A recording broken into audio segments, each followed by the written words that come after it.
I couldn't stop worrying after I saw the news. It said the plane my husband was on, heading to a business trip abroad, had crashed. I tried calling him, but it wouldn't connect. Please, reply. Then, a casual message from my husband arrived. Just got here. I was so relieved, but that relief was short-lived, as the news reported right before my eyes. There are no survivors. What? What does this mean? Wasn't the plane safe? My name is Ella. I live with my husband, Caden, who I've been married to for 5 years, and our daughter, Mila, who will soon turn 3. I quit my job when I got pregnant, and now I'm a stay-at-home mom. Mila's terrible twos have passed, and recently she's been helping me out more. It was tough during the terrible twos, but now I'm happily raising her without stress. While my relationship with Mila kept improving, Caden and I spent our days rather indifferently. Lately, he seemed busy with work, only coming home to sleep. Sometimes, he'd return with a woman's perfume scent. Maybe from entertaining clients at clubs. There were sudden call-ins and working on weekends, leaving him hardly any time with Mila. Papa, do you not like Mila anymore? I hugged Mila tightly as she muttered those words, gently stroking her head. Of course not. Papa is just really busy with work. He's working hard so we can live like this. Mila's birthday is on Sunday this time, and he promised to celebrate with us. So let's play a lot then. I couldn't bear to see lonely Mila, so I asked Caden to at least be with her on her birthday. I'll definitely take the day off. My husband said that, so I was looking forward to celebrating as a family. Mila's birthday is next month. We plan to invite my in-laws and celebrate together. My in-laws live a 15-minute drive away in the city, and since we meet often, Mila is very attached to them. Caden has a younger sister named Camilla, who has 2 children. While my sister-in-law also lives in the same city, my in-laws treat both their grandchildren equally and without discrimination. I hear there are people who favor their daughter's children over their daughter-in-laws. If the grandchild is a girl, some even pressure the mother to have a boy to carry on the family name. That's why I'm nothing but grateful for my in-laws, who love Mila without discrimination. Then one day, my husband told me, I have a business trip abroad for 2 weeks, starting on the 8th next month. I immediately asked him to clarify. Wait, a business trip abroad? From the 8th for 2 weeks? Yes, to America. The flight will take more than half a day. As I looked at my husband, who seemed bothered, I couldn't hold back and confronted him. Hey, you know that Mila's birthday is on the 10th, right? We promised to celebrate together. I've already told her. Today she even looked sad, wondering if you don't like her anymore. Why can't he keep his promise to our daughter's birthday? Thinking about Mila's feelings is unbearable. I felt my blood boiling. I have no choice, it's work.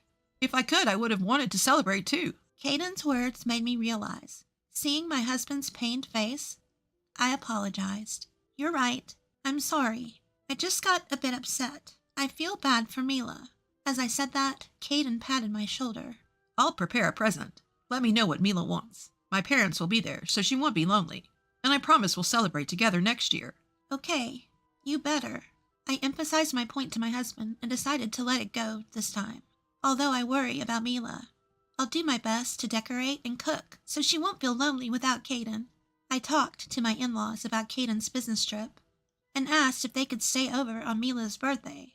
And then, poor Caden, having a business trip on Mila's birthday. Leave it to us. We'll liven things up for her. Your father-in-law has already started preparing to stay over. My mother-in-law's response brightened my spirits. If this could make Mila happy, even just a little. The next day, I told my daughter about the overseas trip. As expected, Mila teared up, looking sad. But you know, Grandpa and Grandma will stay over for your birthday. I tried to sound cheerful, and in that moment, Mila's face brightened. It seemed to lift her spirits a bit. The day after Caden left for his business trip, my mother-in-law called. Ella, do you need anything for tomorrow? We've prepared a present and reserved a cake. But is there anything else you want? It must be hard preparing everything by yourself. If you need anything, just let us know. We'll come over early tomorrow. I was grateful for my mother-in-law's thoughtfulness and immediately thanked her. Thank you, mother-in-law. We just went shopping and picked out what Mila wants. We have decorations ready, too. so it's fine. Thank you for the present and cake. It's no problem. We enjoyed choosing them too. Your father-in-law has been excited for a week already. I told him he's getting ahead of himself. Hearing my mother-in-law's words, I couldn't help but smile. I'm glad my in-laws are good people. Even without my husband, tomorrow should be a fun day. After chatting for a while, my mother-in-law changed the subject. By the way, has Caden arrived yet? He said he'd be moving somewhere else after landing, right? He mentioned taking a smaller plane after arrival. He should be there by now, but I haven't heard from him yet, so maybe his flight is delayed. I checked the flight number my husband had given me. I'll look it up once I finish talking to my mother-in-law. Just as I thought that. Ella, was Caden's business trip to America? I sensed something unusual in my mother-in-law's suddenly trembling voice. Yes, it was. What's wrong? Turn on the TV right now. They're reporting on a plane crash in America. What? I hurriedly turned on the TV, and the emergency news report was covering the plane crash. In shock, I dropped the phone from my hand. Hearing my mother-in-law scream, I hastily picked up the phone. Ella, calm down. It's not certain that that's Caden's plane. Yeah, you're right. But even as I said that, I was overwhelmed with anxiety. What should I do? If something happened to him? The news anchor mercilessly presented me with an unwanted fact. They mentioned the same aircraft name as my husband's flight. Mother-in-law, this is the plane that Caden was on. What? What should we do? Caden! Faced with the unbearable reality, I collapsed to my knees. I felt my mouth rapidly drying up, tears flowing from my eyes before I knew it. Ella! My mother-in-law's loud voice pulled me back to reality. Ella, stay strong. We don't know what's happened to Caden yet, do we? Call him first. I'll hurry over to your place right now, so calm down, understood? Yes. After hanging up with my mother-in-law, I immediately called Caden, but all I heard was the empty sound of the call ringing. No way. How could this happen? Why won't he answer the phone? Desperate, I texted my husband, "Are you okay?" I tightly clutched my phone with both hands, staring at the screen. Then, I just arrived. Miraculously, I received a text from Caden. Thank goodness. I really mean it. Thank goodness. Relief washed over me, and tears flowed. I heard these words coming from the TV I left on just after I started typing a reply. Furthermore, there are no survivors. What? No survivors? What does that mean? Even though it was supposed to be the same aircraft Caden was on. Unable to stand it, I stopped texting and tried to call him, but it wouldn't connect at all. Why won't you answer the phone? When I switched to texting, I received a reply from him via text. Well, I just arrived at the airport, and I have to pick up my luggage and stuff. How could he not care about my feelings? My anxiety and anger mixed, and my irritation grew. The news said that there was a plane crash. I was really worried. Please, even if it's just for a moment, answer the phone. Show me your face on a video call. Crash? I'm fine. I'll call you later. I have to move now. Caden sent me such an indifferent text. After that, even when I sent him messages, there were no replies. Even though I'm so worried. For now, since I was able to confirm his safety, I'll accept that. But my feelings were instantly chilled by a call from my mother-in-law. Before heading over, I tried contacting Caden's company. They said he's on a long-term vacation. A business trip abroad. What's that about? That's what they said. At my mother-in-law's words, I realized everything. So, that's what it was.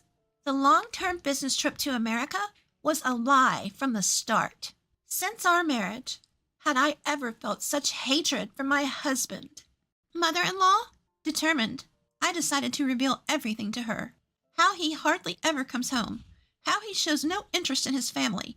And now, how he came home smelling of women's perfume. I had been reluctant to suspect infidelity based on the perfume smell alone, and tried not to think about it. But when he takes a long-term vacation and lies to his family about a business trip abroad, I can't help but think of anything other than infidelity. My mother-in-law was openly angry at my conclusion. That stupid son. We were the fools for worrying about him. Ella, come to our house. It must be tough for you and your daughter to be there alone, right? I accepted my mother-in-law's proposal. After the move had settled, my in-laws apologized to me again. Even my sister-in-law, who heard the story, came over and cheered me up. I felt the kindness of my in-laws once more.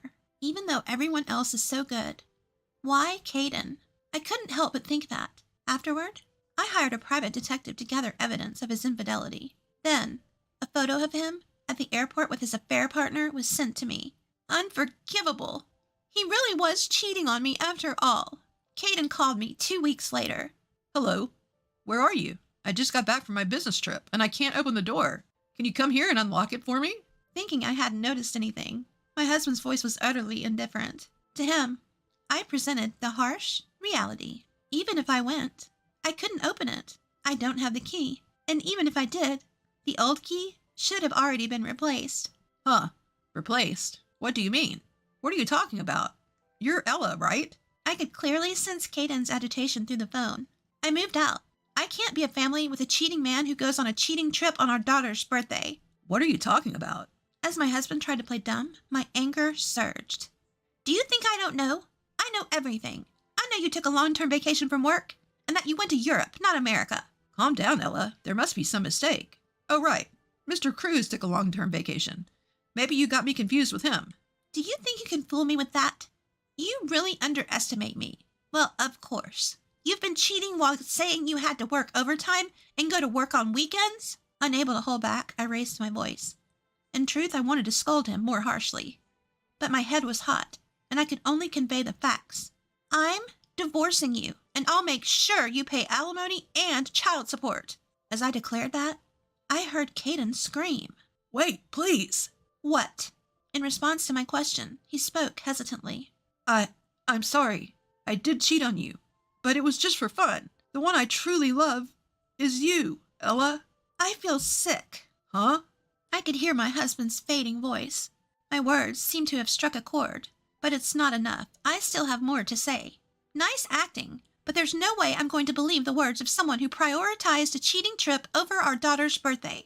Did you think you'd be forgiven if you said it was just for fun? Stop it. I will never forgive you or your affair partner. Then Caden, with a completely different tone from before, snapped back irritably. Huh.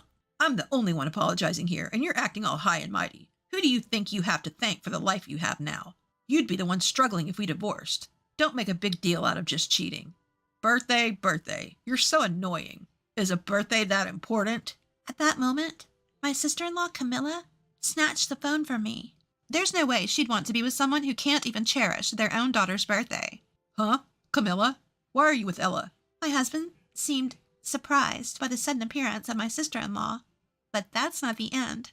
There's still another surprise. I'm here too. Huh, Mom? I'm here too. And Dad too? I then revealed the truth to my husband.